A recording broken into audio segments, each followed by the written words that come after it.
On va regarder la vidéo d'un monsieur qui a décidé de détransitionner parce que les transitions maintenant sont de plus en plus régulières et communes et au passage payées par nos impôts. Tout est remboursé à 100%, même la chirurgie esthétique, selon les parties du corps. Il y a certaines parties du corps qui ne sont pas remboursées et d'autres qui le sont. Et du coup, évidemment, plus il y a de transitions, plus il y a de détransitions. Et il y a de plus en plus de témoignages de gens qui expliquent avoir été manipulés, qui n'allaient pas bien et qui se sont fait avoir par les psychologues, les chirurgiens, etc., qui voulaient brasser du pognon. Et il a décidé de revenir en arrière. Donc j'ai décidé de détransitionner. Hello tout le monde, j'espère que vous allez bien. Aujourd'hui je vous fais une petite vidéo assez spéciale pour vous raconter un petit peu mon changement au niveau de ma transition. Donc du coup c'est un monsieur qui a une voix assez féminine, qui a les cheveux longs, qui a l'air tout gentil, etc. Et du coup je suppose qu'il y a un psychologue qui lui a dit oula, il y a du pognon à se faire. Tiens, tu serais pas une femme par hasard? T'es sûr? Non, on va consulter un psychologue juste pour vérifier le trois trucs. Et ils ont commencé à lui faire un parcours de transition pour nourrir l'anesthésiste, le chirurgien, le psychologue, le médecin, le machin. C'est vraiment une usine à pognon tout ce qu'il y a derrière tout ça. Et ça repose sur le fait de manipuler les gens et de leur faire des opérations contre leur gré en réalité. Et il y a un monsieur qui faisait ça, c'était en 1939. Mais il faut pas le dire, faut pas le dire. Comme vous avez pu le savoir il y a quelques mois, j'étais parti pour commencer à faire une transition. J'ai tout arrêté, soudainement. Pourquoi? J'étais complètement perdu dans une spirale où j'avais beaucoup de monde qui me disait de faire cette transition. Beaucoup de gens m'encourageaient, mais en même temps, c'était pesant pour moi parce que je commençais à plus trop savoir où j'en étais. En plus de ça, Alors ça, c'est terrible, hein. Les gens dans son entourage qui l'encouragent. Ils lui ont dit, vas-y, transitionne, transitionne. Alors qu'ils auraient dû lui dire, non, tu vas bien, arrête de faire des conneries, réfléchis un petit peu. Là, toute la famille est responsable. Moi, si ma gamine, elle me dit, ouais, je veux transitionner, je suis non-binaire, parce qu'à l'école, on a vu une psychologue, je sais pas quoi, je vais discuter avec elle. Hein, je vais pas lui dire, ok, on transitionne, y a pas de souci. Non, déjà, tu as une discussion, tu dis que c'est de la merde, de réfléchir un petit peu. Enfin, si tu fais ton rôle de père, en fait. je pense que c'était un effet de mode. Je voyais souvent des personnes trans sur les réseaux et au final, j'avais qu'une seule envie, c'est de me dire ouais, moi aussi, je vais être comme eux.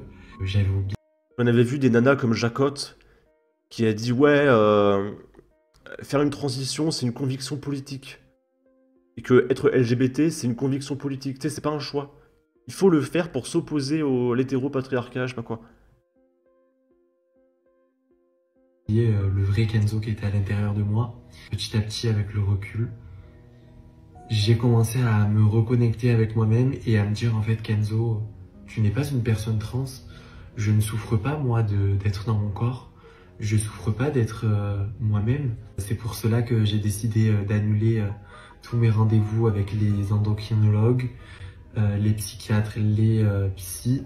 Donc j'ai décidé de détransitionner et j'en suis fier parce que je me dis que j'aurais fait une grosse erreur. Vraiment, j'aurais fait une très très grosse erreur. Puis c'est irréversible. Mais, si tu veux détransitionner, bah c'est pas grave, tu reprends rendez-vous. Et ça refait du pognon pour les psychologues, les endocrinologues, etc., les anesthésistes, etc. Ça fait beaucoup de pognon. Mais en réalité, c'est difficile de redétransitionner. Parce qu'on t'a retiré des parties du corps que tu n'auras plus de ta vie. Alors que ce monsieur, il est juste un peu efféminé. Ça se trouve, il est tout simplement gay. Et c'est tout en fait. Encore une fois, discutez simplement avec vos proches. Et j'aurais été une autre personne.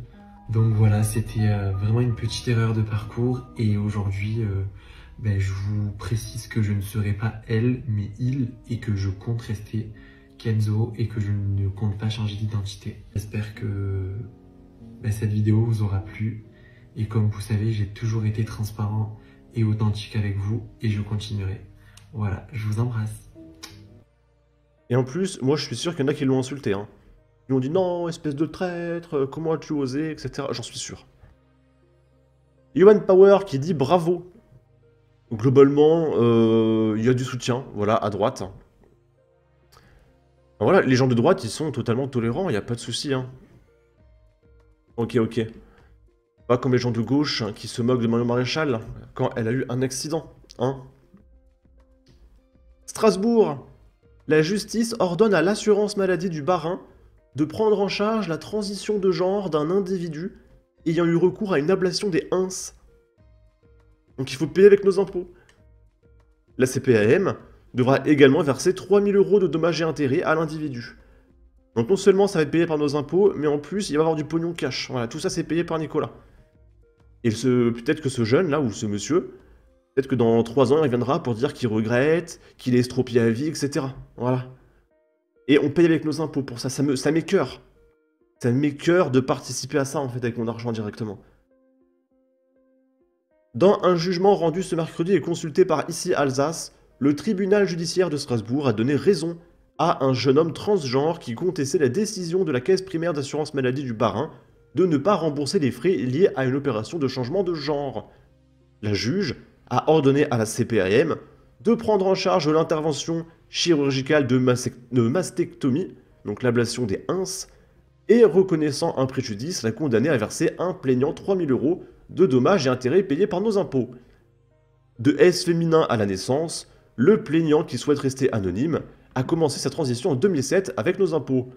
D'abord une transition sociale, en l'annonçant à ses proches, puis une transition administrative avec un changement de prénom et d'état civil, et enfin une transition médicale avec la prise d'un traitement hormonal en juin 2022 payé avec nos impôts. En raison de sa dysphorie de genre, il a déposé une demande d'affection longue durée afin de bénéficier d'une prise en charge totale des soins, notamment chirurgicaux. Mais il s'est vu opposer un refus partiel du médecin conseil. Il a saisi la commission de recours amiable en novembre 2022, qui a refusé sa demande en janvier 2023.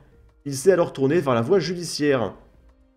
C'est la première fois qu'un juge français vient reconnaître le caractère discriminatoire du refus de la CPAM et l'atteinte à la vie privée. C'est inédit. C'est félicité Madame Laura Gandonou, l'avocate communiste du requérant, auprès de l'AFP. Je me sens très soulagé, reconnaissant. C'est une décision que j'attendais de longue date, a déclaré de son côté à l'AFP le requérant de 31 ans. Il a espéré que ça permette à d'autres personnes trans de moins subir de discrimination, évidemment. Je comprends toujours pas pourquoi c'est avec mes impôts que je dois participer à l'estropiation, je sais pas comment on dit, désolé, je suis très malade, hein, vraiment. Mais vous m'avez compris, de ces individus. Voilà, j'ai pas envie d'estropier des gens directement, en fait. Je veux pas participer à ça.